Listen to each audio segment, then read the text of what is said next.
Flowchart ini berfungsi untuk memberikan suatu gambaran alur kerja suatu sistem yang menjelaskan urutan prosedur-prosedur yang ada pada sistem atau SOP. Sahabat sekalian, kalau kita bicara tentang flowchart, apakah flowchart itu wajib di dalam sebuah SOP? Maka bisa saya jawab, flowchart itu tidak wajib. Suka-suka saja. SOP itu bisa berupa flowchart atau hanya berupa uraian prosedur yang berupa teks-teks atau narasi saja. Kalau saya sering menggunakan keduanya. Dengan adanya flowchart ini memudahkan memahami sebuah proses kerja. Tetapi bagi orang tertentu justru dengan adanya flowchart dirasa membingungkan. Karena itu, selain dalam bentuk flowchart, SOP juga harus dilengkapi dengan uraian prosedur yang lebih jelas. Sahabat sekalian, apa saja jenis flowchart atau simbol-simbolnya? Ya, ini saya berikan contoh-contoh dari simbol flowchart yang sering dipakai dalam penulisan SOP perusahaan. Ya, kita lihat yang pertama. Ini ada terminator. Ya, yang warna merah, kemudian ada decision, ya, ada konektor, ya, ini ada proses, ini dokumen, ini input atau output. Kemudian yang paling ujung ini ada row atau line, ya, row, line yang berpanah, ya, yang menunjukkan arah. Yang kemudian ini ada multi dokumen. Kalau ini dokumen, ya, ini multi dokumen, teman-teman sekalian. Nah, sekarang saya jelaskan. Apa itu terminator? Terminator adalah simbol yang menunjukkan awal dan akhir suatu proses.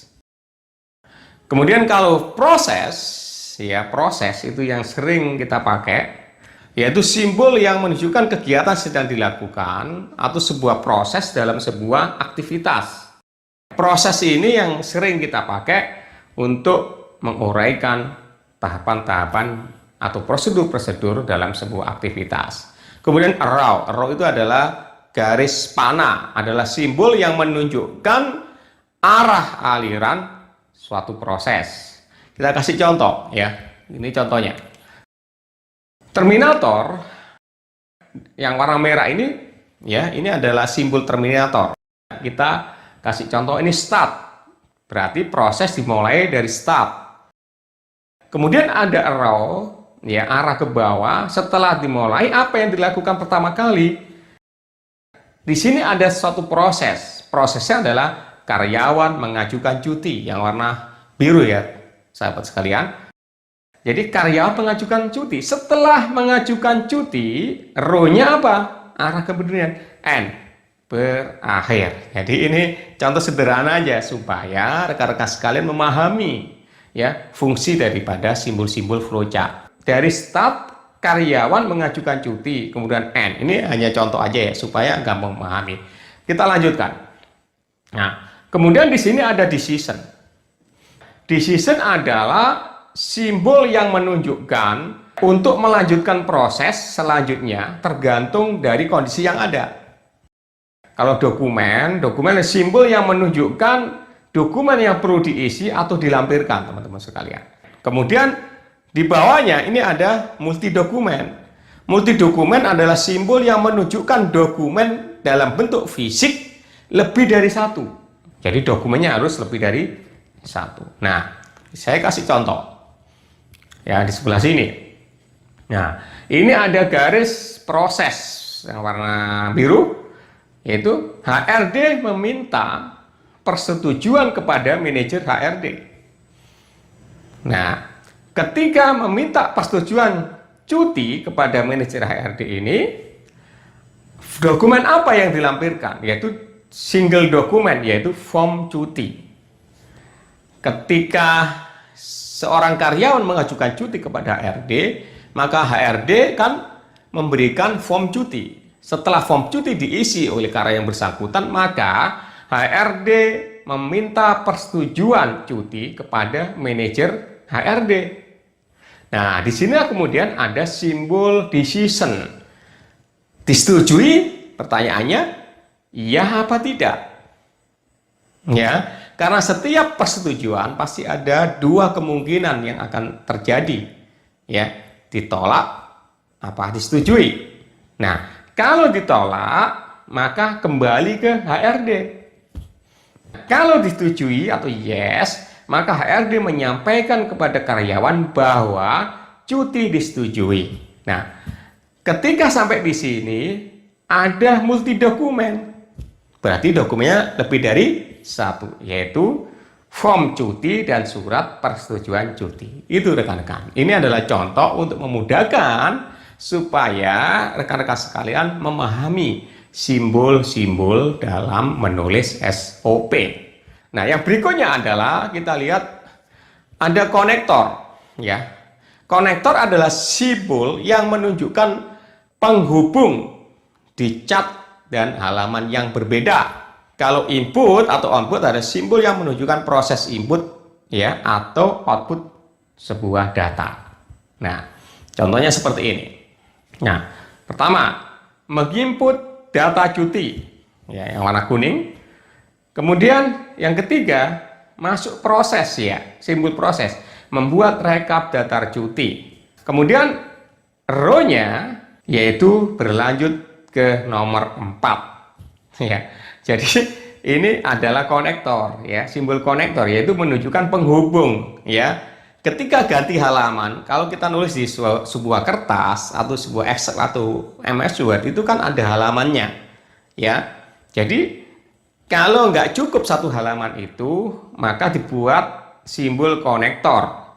Konektor itu ke nomor berapa. Jadi sekali lagi bahwa konektor itu adalah simbol penghubung untuk menunjukkan pada halaman yang berbeda. Nah, kita lanjutkan.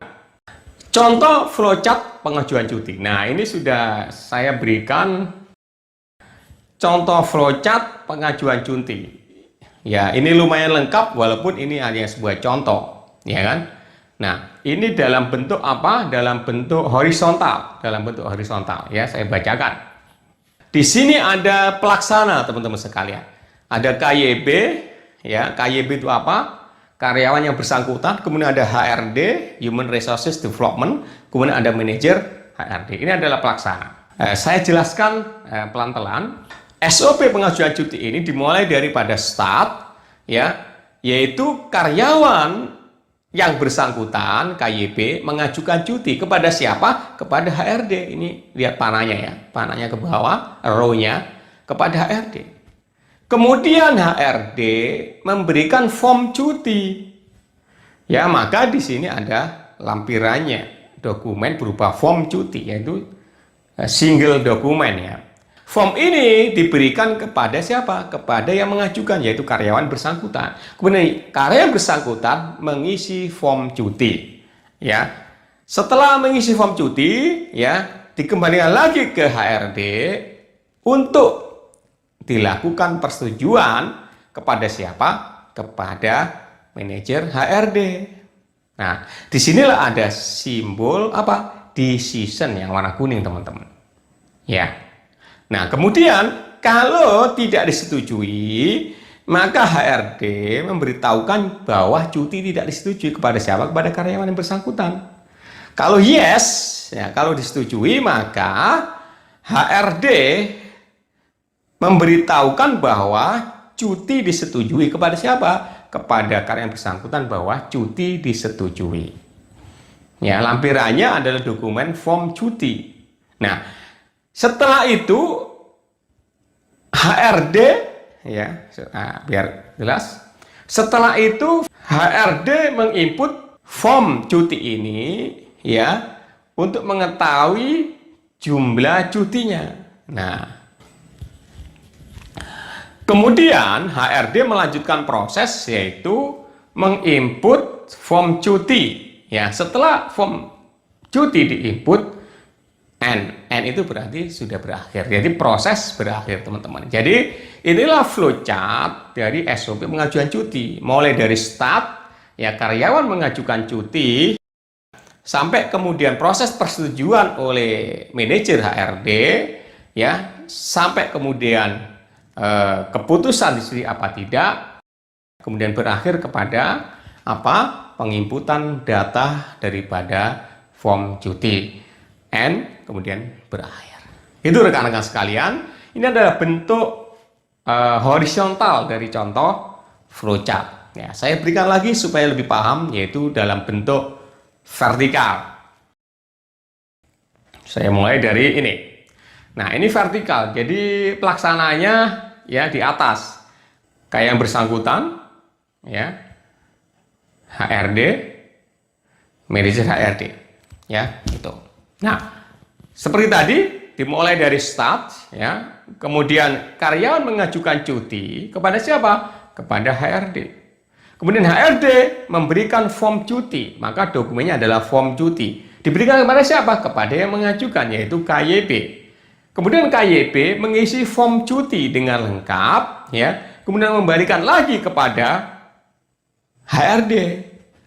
Nah, sama HRD, ya, form cuti ini kemudian dimintakan persetujuan kepada siapa? Kepada manajer HRD. Nah, kan? Nah, manajer HRD kemudian menyetujui apa tidak? Kalau tidak, maka SOP-nya, prosedurnya adalah HRD kembali ke sini memberitahukan bahwa cuti tidak setuju kepada siapa? Kepada KYP. Nah, kalau disetujui, ya, kalau disetujui atau yes, maka SOP selanjutnya adalah HRD memberitahukan, ya, cuti karya yang bersangkutan itu disetujui kepada siapa? Kepada karyawan yang bersangkutan. Apakah ada dokumen? Yang ada. Yang warna hijau ini adalah dokumen cuti. Gitu teman-teman. Nah, setelah itu HRD, ya, menginput jumlah cuti yang telah dipakai, kemudian berakhir dengan simbol N. Gitu teman-teman sekalian. Ini adalah contoh sebuah flowchart dari SOP pengajuan cuti dalam bentuk apa? Vertikal, teman-teman sekalian. Nah, mudah-mudahan materi video tentang flowchart SOP bisa teman-teman pahami dan bisa dipraktekkan untuk perusahaan Anda. Terima kasih sahabat sekalian, mudah-mudahan video ini bermanfaat dan silakan mengikuti video lanjutannya, yaitu tentang seri fundamental sistemasi bisnis. Assalamualaikum warahmatullahi wabarakatuh.